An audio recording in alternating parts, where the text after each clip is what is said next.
কুড়িগ্রামের রাজারহাটে হাজি মার্কেটের ব্যবসায়ীদের মত বিনিময় সভা অনুষ্ঠিত হয়েছে। কুড়িগ্রামের রাজারহাট বাজারে হাজি মার্কেটের ব্যবসায়ীদের নিয়ে মত বিনিময় করলেন হাজি মার্কেটের মালিক, বিশিষ্ট শিক্ষাবিদ ও সমাজসেবক আলহাজ মনসুর আহমেদ। মঙ্গলবার ৩০ সেপ্টেম্বর বিকেল ৫টায় রাজারহাট বাজারস্থ বাসভবনে মত বিনিময় সভায় বক্তব্য রাখেন বিশিষ্ট শিক্ষাবিদ ও সমাজসেবক আলহাজ মনসুর আহমেদ।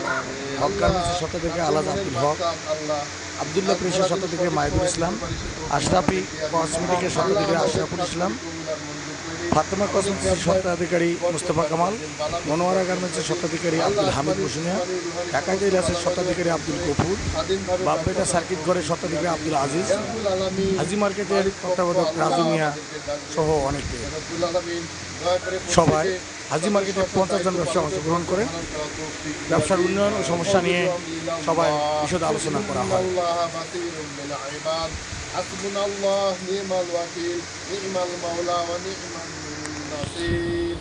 سبحان ربك رب العزة عما يصفون وسلام على المرسلين والحمد لله رب العالمين لا إله إلا الله محمد رسول الله।